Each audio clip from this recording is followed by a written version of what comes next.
Today we're going to be looking at the best all-time player drafted by every team in the NBA, dating back to as far back as the draft goes. The only rule that needs to be mentioned is that for the video, it doesn't matter if the team traded the player right after they drafted them. As long as they were the one who had the pick and physically drafted that player, it's going to count for their team.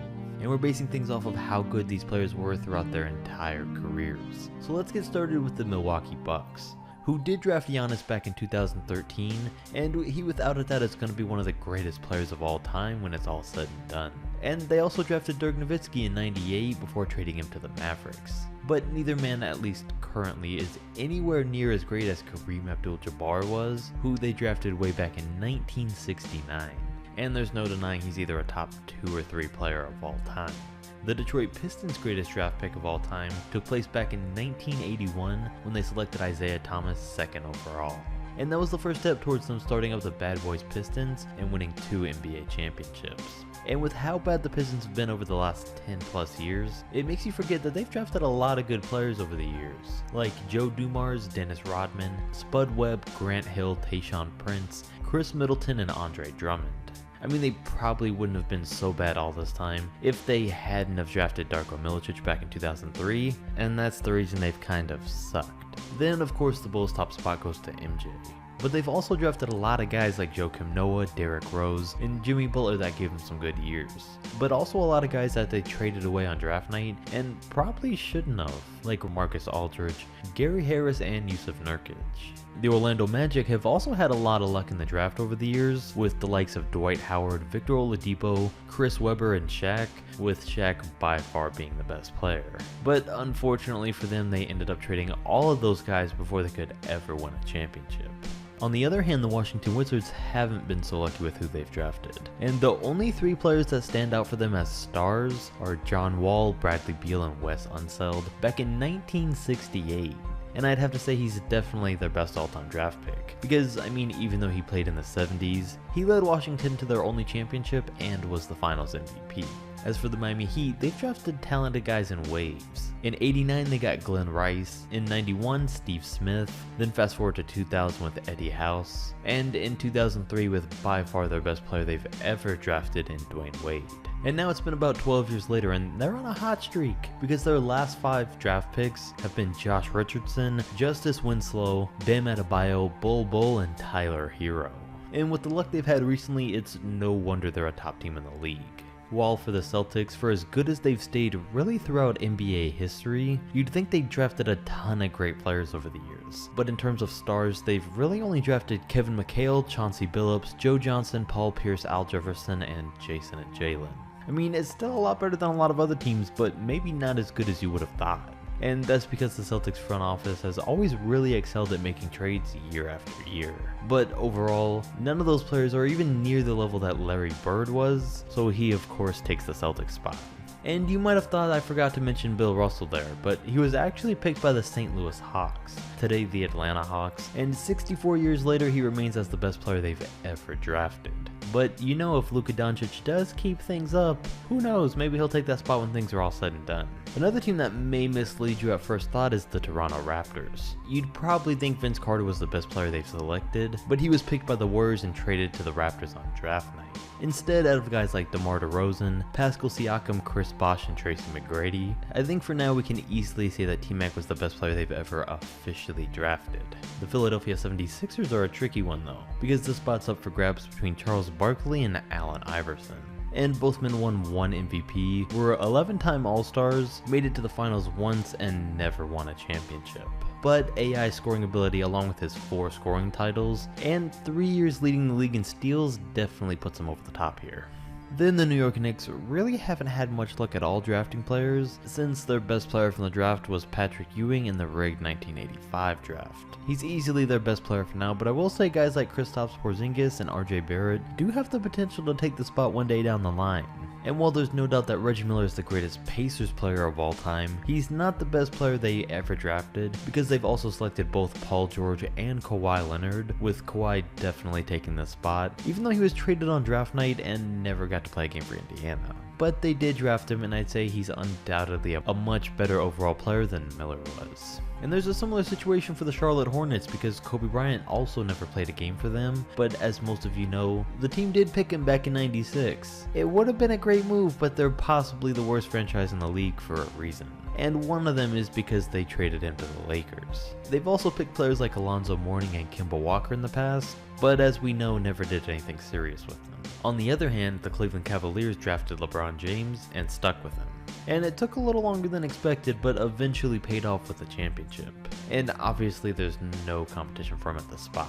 But I don't know, I'd say the Cavs should probably be more upset than happy about the whole LeBron situation, because I mean they only won one championship with one of the greatest of all time and caused him to leave the team twice. Sounds like an L to me. Then Bernard King, who I mentioned in a previous video was the 80s version of Carmelo Anthony, was the Brooklyn Nets' greatest pick of all time. And he was great, but it's kinda sad. I mean, they picked him in 1977, and haven't really drafted too many great players since then. The Utah Jazz have though, with guys like Gordon Hayward, Darren Williams, Del Curry, Dominique Wilkins, John Stockton, and the man that takes the spot for them by a good margin in Karl Malone. They've been on a pretty dry streak as of recent though, seeing that the Denver Nuggets originally selected both Donovan Mitchell and Rudy Gobert.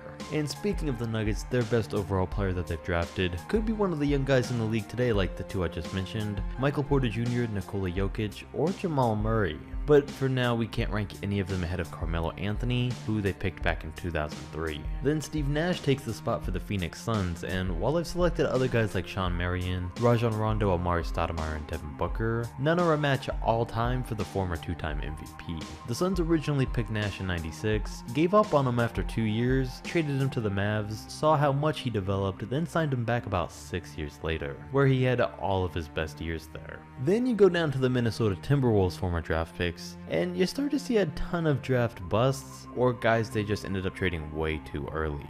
And while guys like Ray Allen and Karl Anthony Towns were great picks for them, Kevin Garnett's been by far their best overall draft pick, who was one of the better players of all time and a guy they had on the roster for about 12 years, but were never able to give him a championship roster like the Boston Celtics could. Magic Johnson then obviously takes the Lakers all-time spot, and honestly nothing else needs to be said. But actually I did find something interesting though. When you think about it, out of all of their all-time greats that they've had play for them, all of Kobe Bryant, Kareem, LeBron James, Anthony Davis, Wilt Chamberlain, and Shaq were originally drafted by other teams, and the Lakers were able to eventually get them through trades or free agency. Their rivals in the Clippers though haven't been as consistent throughout the years. In 2009 they drafted one of their better all-time picks in Blake Griffin, and they have drafted some great players in between.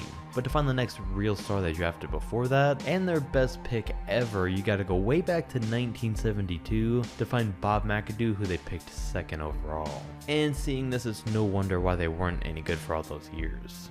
On the other hand though, the Houston Rockets have selected both Yao Ming and Hakeem Olajuwon first overall. And of course Hakeem's the better player. Former MVP, two-time champ, two-time finals MVP, and a two-time defensive player of the year, which makes him a guy that's usually in most people's top 10 of all time. While James Harden, Russell Westbrook, Gary Payton, Shawn Kemp, Scottie Pippen, and Kevin Durant, who takes a spot, were all picked for the OKC Thunder. And knowing that they've picked all of them does make OKC one of the better performing teams in the draft. But they still never won a championship, and KD was their best hope for that. A team slightly more successful than them in the draft though is the San Antonio Spurs, and Tim Duncan's a big reason for that. His nearly 20 years of excellence helped land the Spurs 5 titles, and has landed him as most people's pick for the greatest power forward of all time, and sometimes even a top 5 player ever. The team had over 20 years of greatness, but now they do need to draft another all-time great. While Jason Kidd takes the top spot for the Mavs. But I mean, if Trae Young keeps things up, he could end up here down the line. And yes, Trae instead of Doncic, because like I said, Trae was the one originally drafted by the team and then traded. I don't know exactly how much more Young needs to accomplish to be considered better overall than Kidd, but I will say he's off to a great early start. Then for the Grizzlies spot, we're going to give the slight edge to Kevin Love here over guys like Kyle Lowry, Steve Francis, and Mike Conley. But again, if a guy like Ja Morant keeps things up, he's already on a great path to becoming their all-time best draft pick in a few years, because he definitely looks like he's got the potential to be a superstar right now. And same with Zion Williamson. I mean, if he keeps things up, he could one day have the Pelicans spot. But he's still got a ton of work to do because, as we know, Chris Paul and Anthony Davis were also drafted by New Orleans. and this one was tough on who to officially give it to. But due to all of his accomplishments throughout the length of his longer career, we gotta give it to CP3. Oscar Robertson clearly takes the king spot, and not much explanation is needed, while the fight for the Blazers spot was a lot closer though between Clyde Drexler and Damian Lillard. And this one was pretty close and could have gone either way given how great Dame's been recently and the huge moments in his career he's already had. But for now we're still giving it to Clyde. If Dame does keep continuing his career on the same path though, and maybe win a championship down the road, it'll without a doubt be him here for Portland. And finally, the Warriors hold the final spot for the video. And let's be honest, this one's really just between Steph Curry and Wilt Chamberlain. And I really wanted to give it to Steph, but it's gotta go to the human cheat code and Wilt. Maybe when it's all said and done, for Curry it'll be different, but Wilt's pretty much unanimously a top 10 player all time, and I don't know that Steph's even cracked that list yet. But comment and let me know what you think. Don't forget to like, subscribe, and I'll catch you next video.